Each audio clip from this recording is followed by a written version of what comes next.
Welcome back, everyone, to another episode of College Hockey Talk. On today's podcast, I'm joined by a very special guest, former Syracuse women's hockey player and current Toronto Six player, Lindsay Eastwood, joins the show today. Lindsay, welcome to the podcast, and how's everything going? Yeah, thanks for having me. And it's going well. How are you doing? I'm doing well. Summer's starting to wrap up, so I'm just trying to enjoy the last weeks of summer before I head back to school sometime in early September. I hear you. I hear you. It comes too quick, eh? Oh yeah, definitely. But I was working very hard this summer doing an internship, so it was a pretty good summer so far, and hopefully I can end it off just by relaxing for the last couple of weeks. Right on, right on. Well deserved. Well, how's your summer been overall? Have you done anything interesting, whether it's hockey or non-hockey related? Yeah, it's been pretty good. It's been pretty rainy, but I like to spend a lot of time at the family cottage there in the Ottawa Valley. So I've been spending a lot of time up here most of my weekends, and got out to Calgary to visit some friends there last week and get to the mountains. It was pretty cool. But other than that, just working out, and enjoying the lake. That's good to hear. And obviously, Calgary's hosting the World Championships. What's the scene like there after they're hosting that tournament? I'm pretty excited to watch that in a few days, actually. Yeah, that should be good. It's long. Well, I've been waiting a long time for those girls to play, and us to watch. So it's exciting time for them for sure. It should be good. Now, how's the pandemic doing right now in Canada? Here in the US, it's kind of starting to come back around, which is disappointing to hear, but are things starting to get back to some normalcy in Canada, especially in Ontario? Because I was reading how there's still some restrictions in that part of the province.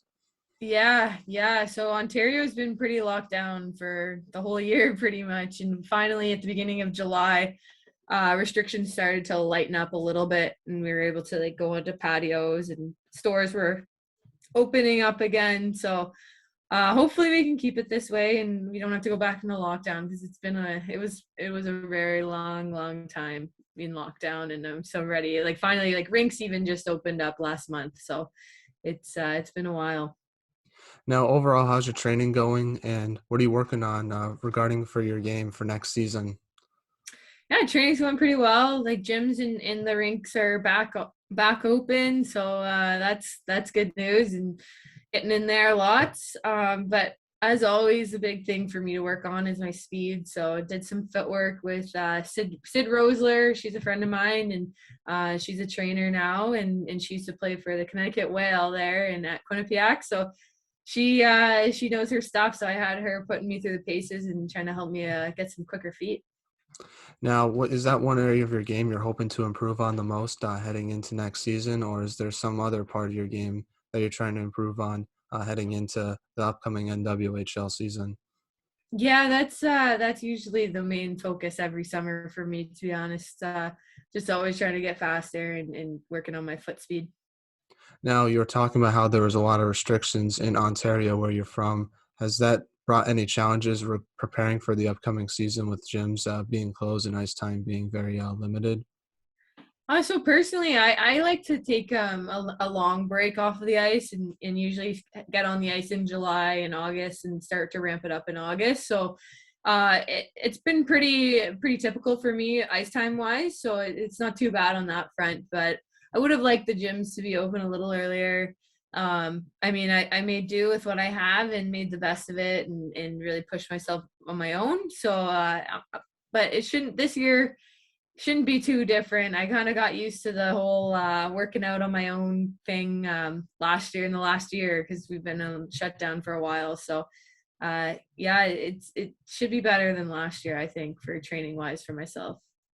Yeah, and is there a different approach you have when you have to train inside your house versus being in the gym? Because for a home at home training, from what I've been told, it's a lot of band workouts, body weight workouts. So you have to be a little bit more creative. However, in the gym, you kind of have all the equipment to your disposal. So does that change your approach at all for the off season, knowing you have to do a little more at home workouts? Yeah, exactly. It's a lot more body weight stuff, and I think it's actually pretty good for me to work those muscles. And if I find I've really leaned out, rather than sometimes when I'm just hitting the weights all the time, I get a little bulkier. So hopefully that will help with my foot speed. And yeah, it's definitely is a little bit of a different approach. Now, you just signed a new contract with the Toronto Six. I want to congratulate you on that. How excited are you how excited are you to go back to the Six and to play another year in the NWHL? Yeah, thank you. I'm really excited. It should be good. I think we have some unfinished business to take care of here this season, so it should be a good one. Hopefully, a little bit more normal than last year, and we can get back to business soon. And hopefully some home games as well. Yeah, exactly. Looking forward to it. Now, is your training going to be different, I guess, for the Six? Because talking to some other players from the past year, you guys were kind of divided into two groups preparing for the upcoming season. The American players were in Buffalo training, and the Canadian players were in Toronto training. Do you hope to kind of have more full team sessions training for the upcoming season, or are you not sure yet? Yeah, so last year it was actually a little different. So we had to split up into two groups because we were only allowed 10 players on the ice at once. So we didn't actually have full team practices until probably a week leading up to the season last year. So it's pretty unique situation, but so this year we'll hopefully be able to get us all on the ice at once for the whole season, and that won't happen. But yeah, I'm really looking forward to it and some normalcy. Mhm. And what are your goals and expectations for the upcoming season with the Six? I think I have pretty high expectations for our team. We have a good squad. We have good leadership from the ground up. So I think we have a good shot at taking a good run for the cup. I mean, there's only 6 teams, so it's anyone. So I know that's I definitely have high expectations for this team, and I always will, because I believe in this group for sure. I think we got a lot of talent.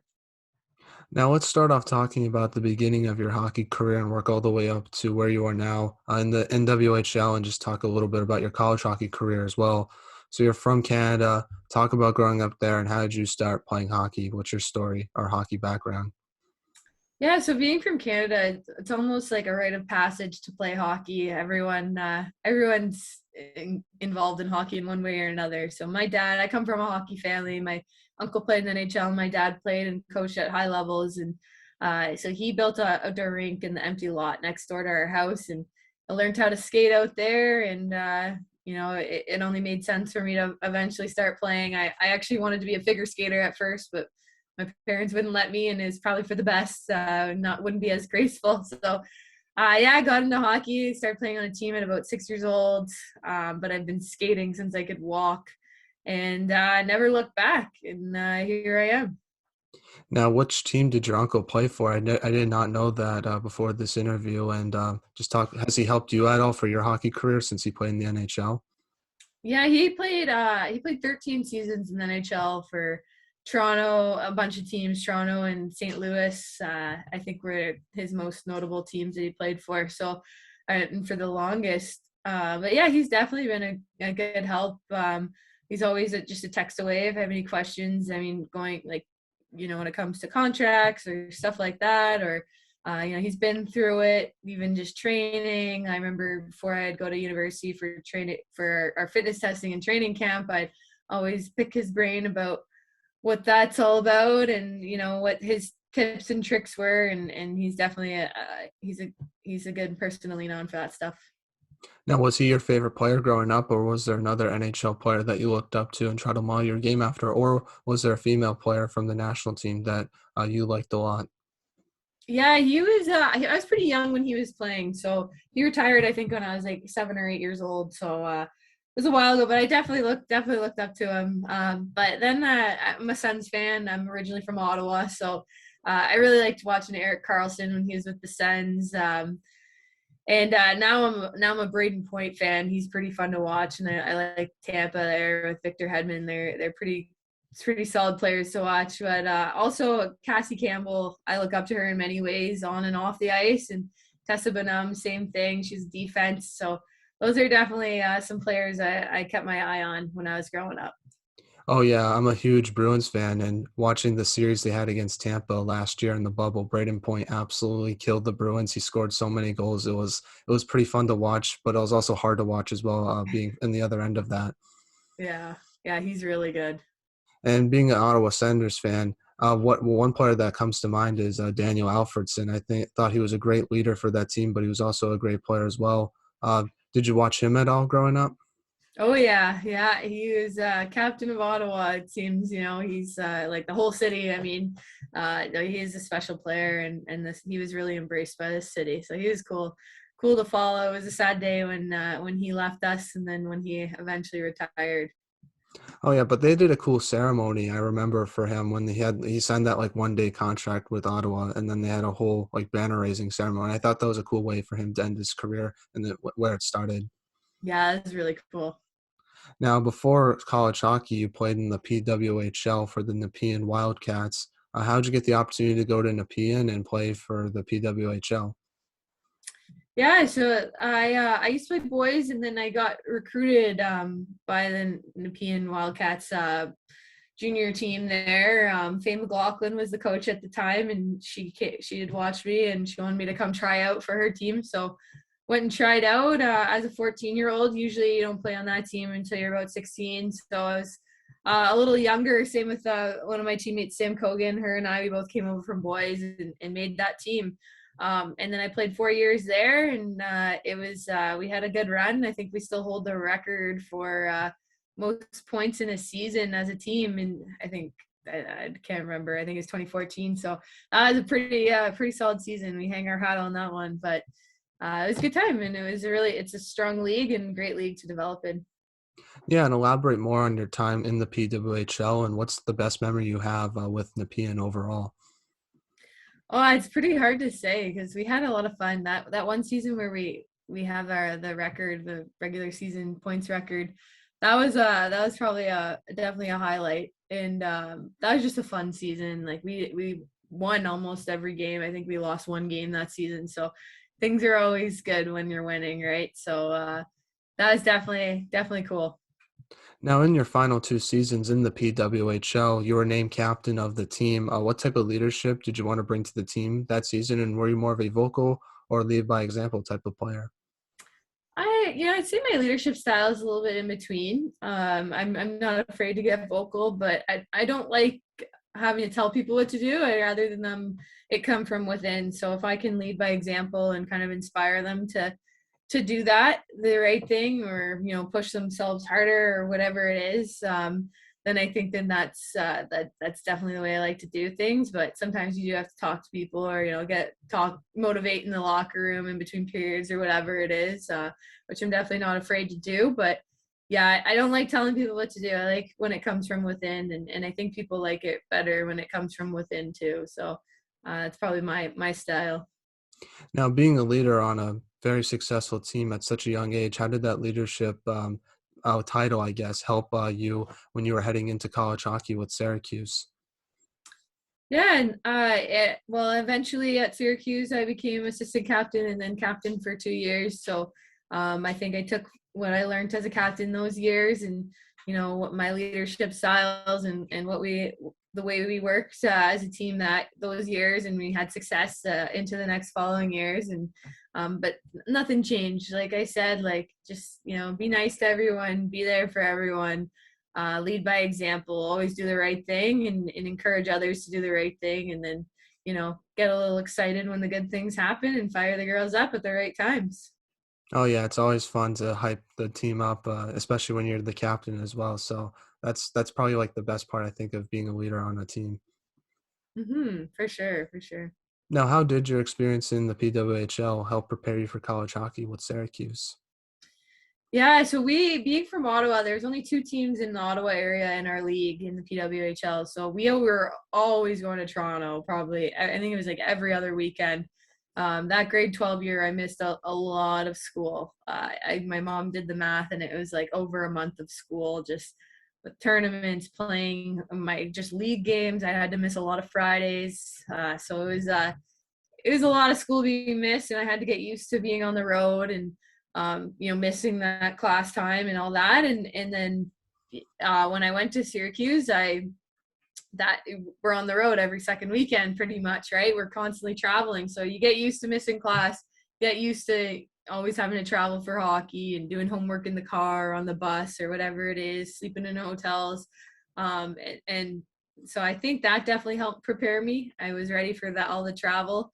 And it's also just a strong league. I was playing against the top players, like almost my whole team, my whole graduating class in grade 12. We all went and played university somewhere, and majority of us D1. So it was a competitive league that definitely helped me get ready for on the ice as well. Now, take me back to your recruitment process with Syracuse. What was that like, and what made you want to go there versus other schools you might have looked at? Yeah, so at first my dad had to convince me to go and check out Syracuse. I wasn't too keen on it, but he got me there, and I loved it.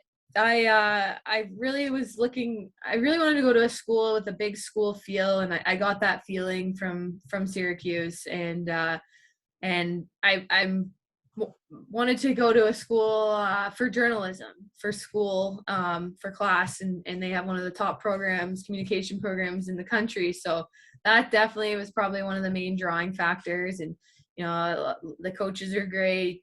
Everyone I talked to had a good experience there. So I uh, I went there and never looked back. And the other schools, I went and visited a couple other schools afterwards, and nothing seemed to live up to it.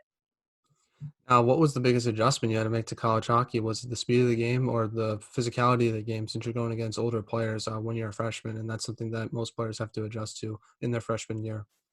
Yeah, it was probably the speed of the game. I had actually had to sit out my freshman year because of an injury / illness. So having to sit out, that was definitely not easy. So the comeback from that was difficult, and I'd say the speed was probably the biggest thing. Yeah, and what'd you learn during your time not playing for your first year at Syracuse, and how'd you use that time preparing for your first year of playing with the Orange? So I actually got medically disqualified. I didn't think that I was ever going to get to play hockey again. So I was told by the doctors less than a 5% chance that you'll be able to go off. I was on blood thinners for blood clotting disorder, and so I ended up beating those odds. But during that time when they told me I wasn't able to play, I took up rowing and tried that out. And when I came back almost a year later, my blood tests had told me that my blood condition reversed itself, and I got to go off the blood thinners. So I got to play hockey again. So I guess the biggest thing I learned that year is don't take anything for granted, because you never know when it's going to be taken away from you. Yeah, that's an incredible story, and I think when you go through that experience heading into your first year actually playing college hockey, did you have that mindset throughout your whole career? It's like I can't take this for granted. I just gotta play every game like it's my last and just enjoy it.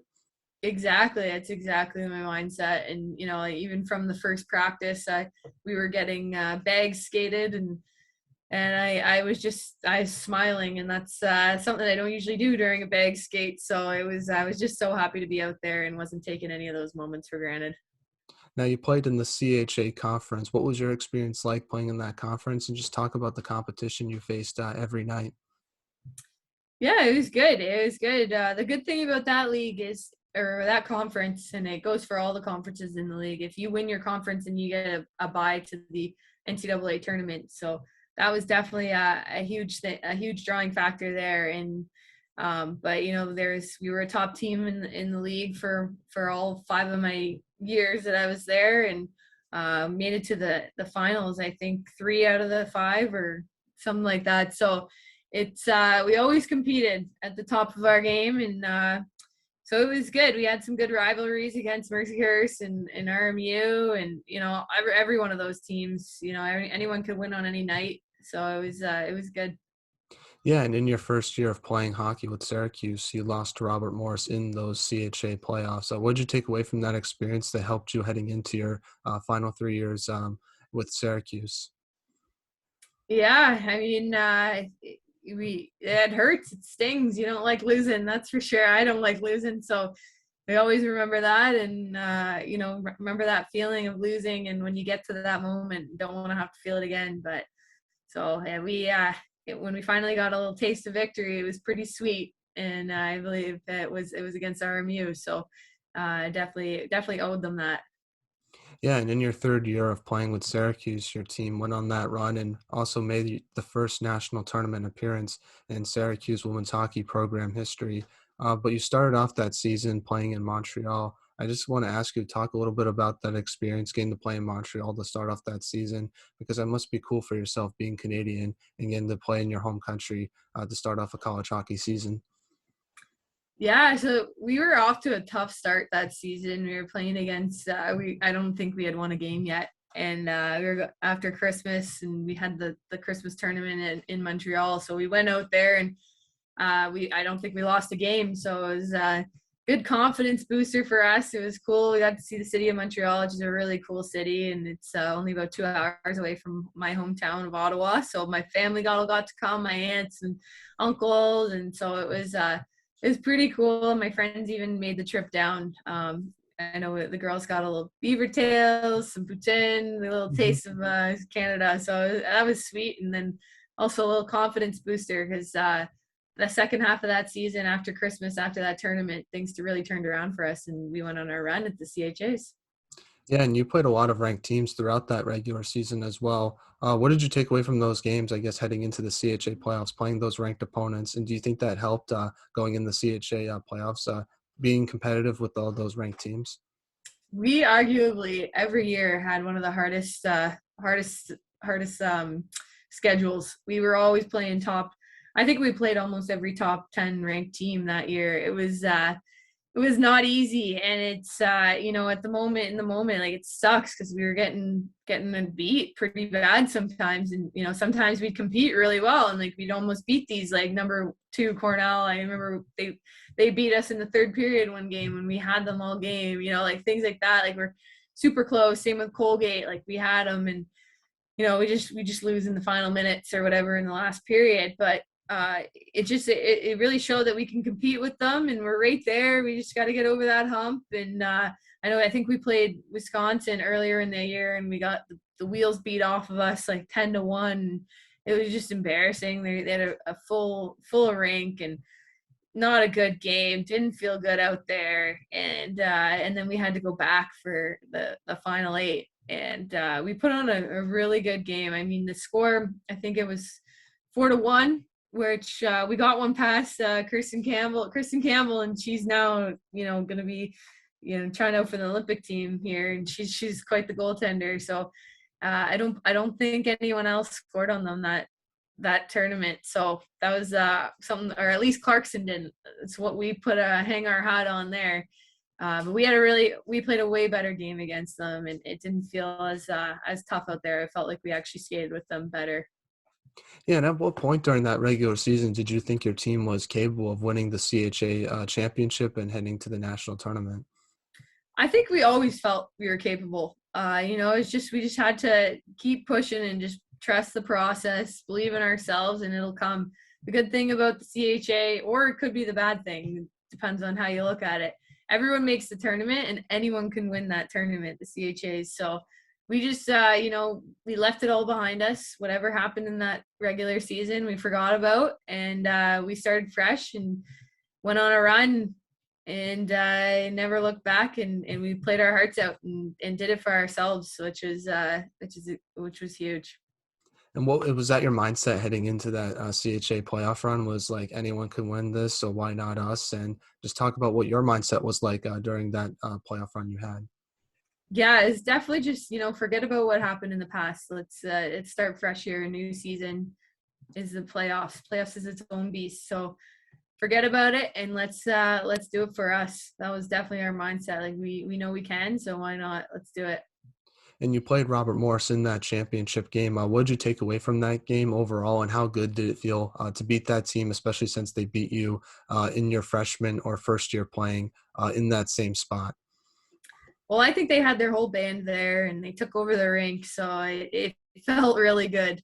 I mean, then every year they'd bring their band and they take over the rink like they own the place and acted like they own the place. And don't get me wrong, a really good team, but just made us want to beat them that much more. So it felt good, felt really good, and we deserved it that time. We played hard and played until the end. Honestly, the semifinal game against Mercyhurst felt it was probably the hardest game out of that tournament, and just we were running off a high after that game, so just kept the momentum going. And what emotions were you feeling after lifting up that CHA trophy for the first time over your head? And how good did it feel, I guess, to be a part of that first Syracuse women's hockey team that made the national tournament? And just where do you see the program heading in the next 3 to 4 years after your accomplishment that season? Yeah, it was awesome. I know we were just so happy, like for everyone that came before us who paved the way. We had been the program had been to the finals too many times to count, and so it felt good to finally get that first one off the back. And it was for everyone. It was for all the girls that we played with and who played before us in the Block S. So it was huge, and I know they were all huge supporters and cheering us on. So it was a big one for the program, and it gave us hope for the future, and put Syracuse on the map a little bit. Making the NCAA tournament definitely helps, and with recruiting and what and so on. So it's exciting, and hopefully they can do it again in this year and keep it going. Now, you played the number one team in the country in that tournament in Wisconsin, and you're talking about how you felt like you skated a little more with them compared to when you played against them in the regular season. So, but just overall, talk about your first national tournament experience. What did you take away from it, and how cool was it to be in that atmosphere? Because LeBron's one of the coolest rinks to play in, and especially being a road player, I feel like it would be more cool experience just because the whole crowd's against you and the whole band's there. So just talk about a little bit more about your experience in that tournament atmosphere setting. Yeah, it was really cool. It was awesome. We super excited to get out there. I know we heard that it like sold out within like hours. So it was, and I think there's just over 2,000 people in the stand. So that's pretty cool. We don't get that many at the tip in Syracuse. So it was neat to hear that it was really loud in there. It was an awesome experience. But I mean, like I said, if it felt like even though we didn't win, it felt like a better outcome, and felt way better about that game than we did playing them a couple months before. So it was a good way. I wasn't too mad about the way it ended. I was pretty proud of that team. Now, just talk about the next year, your senior year. Just talk a little bit about that regular season. What was that like for yourself? And because it seemed like your team had a very good regular season, but unfortunately in the CHA playoffs, your team came a little bit short for reaching that goal again. hmm Yeah, yeah. I mean, it seems to be the story. We can't waste any games earlier on in the season, and sometimes that would happen. We'd have some throwaway games that we just can't really afford to have for ranking wise. And at the end of the day, I think we did all we could do. And just in the stars didn't align for us that time, but. I have faith that the girls will be back there hosting the cup in a couple of years and making that a normal thing for Syracuse to be heading to the tournament, and that'll be the standard for that program. And I think it's close. But yeah, that final year, unfortunately, I was lucky that I got to finish my season, even though it wasn't the way it ended. But then COVID hit like a week Mhm. later, so I mean, it's too bad for all the other girls that were still trying to play it out that season and then never got to. So there's no closure for them, and I'm just at least thankful I got a little bit of closure on my college hockey career. Yeah, when you look back on your college hockey career, what do you remember the most? Definitely that CHA win. That was pretty cool. And when you think also back to your college hockey career, what do you think was the biggest improvement you made to your game from your freshman year to your senior year? I think overall, just my confidence really grew. Just I became more offensive as time went on, and then kept my footwork up with the years, and it really helped me as I grew as a player. Now, I know no fans were allowed at games this past year, but did you get the chance to watch your former team play at all in streams or anything like that? And what's your thoughts on the team's performance this past season, and what do you expect from the team heading into this upcoming season? Yeah, I actually got to be the analyst during a couple of games, Syracuse home games. So, and then I'd watch online whenever I could. But it was weird to have to call the game rather than actually get to be out there with them. But I'm hoping I can get back in there. Maybe I'll get actually in the booth this year and to call the games because I have a lot of fun doing that. And hoping to make a career out of that one day. But yeah, no, I'm looking forward to seeing the girls. They have a lot of returning girls with the the COVID rules and everything going on. So they get that year back, and so it should be good. I'm looking forward to watching them. Yeah, definitely. And is it kind of weird having that different perspective, watching the team through a broadcaster standpoint rather than being a player? And how do you use your playing experience heading into the broadcast? I'm curious about that. In a sense, it almost was similar because we'd come back into the locker room in between periods and we'd break down, what can we do better, what was good, and so I was kind of highlighting that on the broadcast. So it kind of felt like I was right there with them, cheering them on, not necessarily cheering them on, but barking at them a little bit, but from the booth. It was interesting. It was cool, and I think just knowing. I knew exactly like a lot of the plays, the systems that they ran.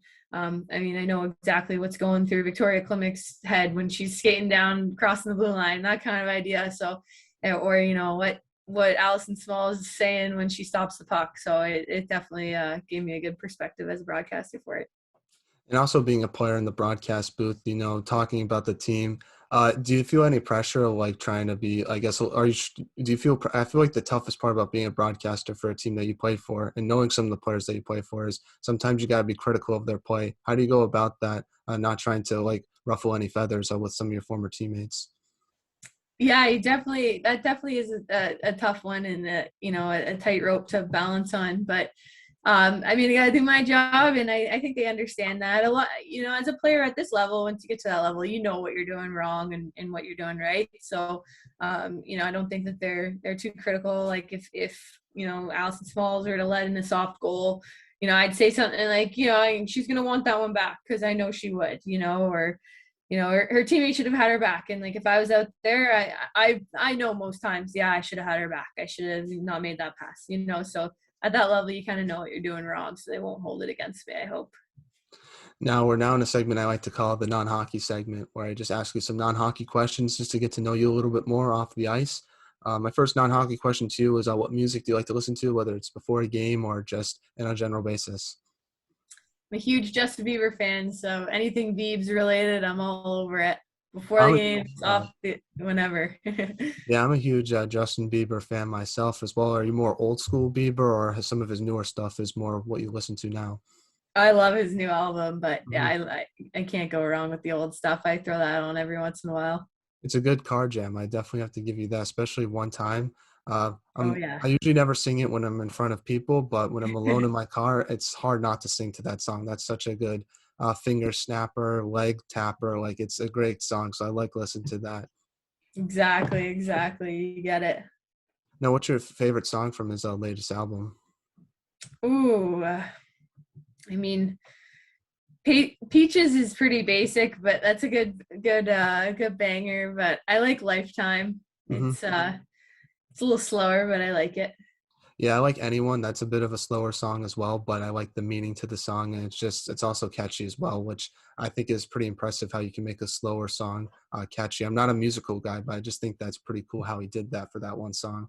I agree. So, what's your favorite TV show? What do you like to watch, and what have you been binge watching? I guess as of late during the summer. Lately I've been watching. I rewatched season 1 of Outer Banks before it came out, and so I just finished that up, season 2. So it's pretty good. That's probably what I'm on these days. That's exactly what I'm on as well. I'm just finishing up season 2. What was your thoughts on the season without spoiling it? It's pretty intense. It gets pretty dicey at times, so Mhm. keeps me on my toes. It's not one that I can just watch to fall asleep to, that's for sure. Oh, I totally agree with you on that. In my opinion, I'm on episode 7 right now. I think season 2 is a little bit better than season 1. Do you agree with me on that, or maybe I'm just the only one who feels that way? I think I could get behind that. I could agree with that. It's pretty I just good. think there's more action to it, especially when they're in the Bahamas. I'm not gonna get into it, but you know what I'm talking Yeah, about. I feel like it's a little more intense, like you just mentioned. for sure, for sure. What's your favorite character, or who's your favorite character from that show? I think I like Pope. I think Mhm. he's pretty relatable, but yeah, he's a good one. I'm a JJ guy all the way. I think he's hysterical, Yeah, and I think I don't know his dynamic with John B. I think is pretty good to say the least for TV characters. So for it's definitely sure. a good show, and I like the treasure hunting element to it as well. So it's a fun watch for sure. So if you haven't watched it, I highly recommend it if you have the time. Definitely, definitely.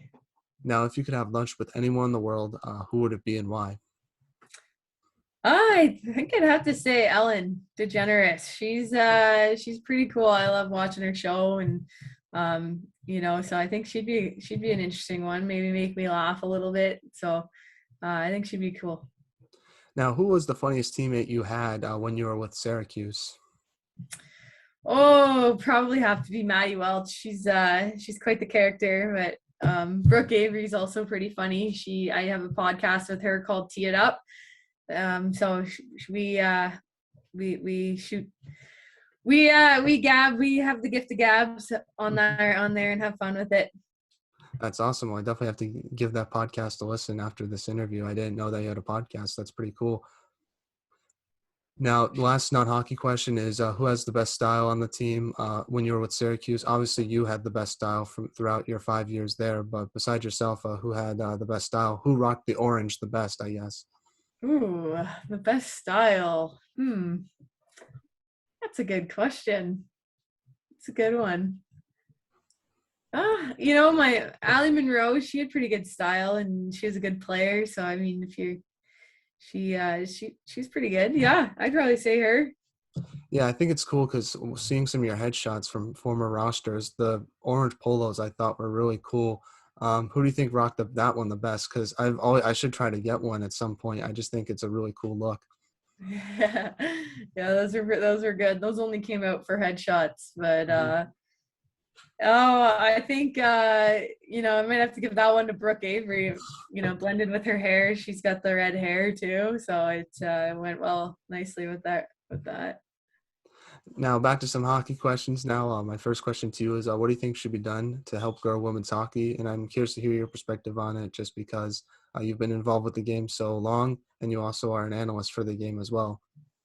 I think the most important thing is getting exposure, getting out there. That means getting TV deals, getting out there in the community. I help coach in a girls hockey association in Etobicoke and help out there and just, wearing my Toronto Six stuff just gives the girls letting them know that there's something to work towards. I think that helps grow the game. But yeah, exposure, the more eyeballs we can get on it, the more investors we'll get, and the more people will get playing. Yeah, how do you think the NWHL has done TV wise, bringing exposure to that league? I think we're on the way up. I think it's really cool the partnership we have with Twitch. It's free, it's online, accessible to anyone across the world. Like there's people from Brazil watching our games last January, so that's pretty cool. But then we even got on NBC, NBC Sports, which is huge, and hopefully we can continue to work on those partnerships and get some TV deals for the whole season, or and not just the semis and the finals. Yeah, I totally agree with that. I think exposure is everything to help grow the sport.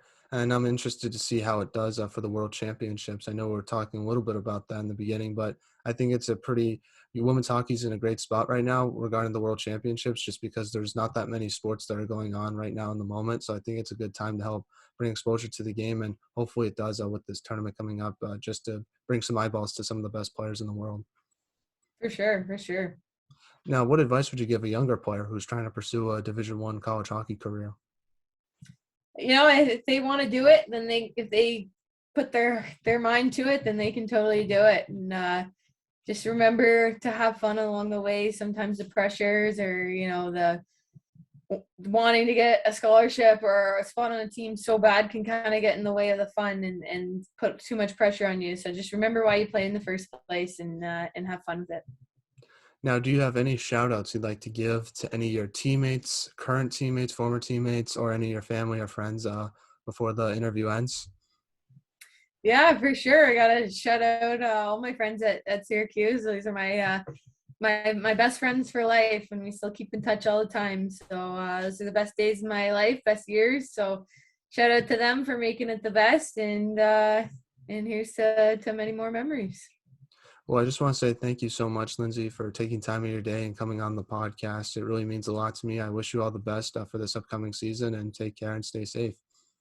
Awesome. Thanks so much. Thanks for having me on.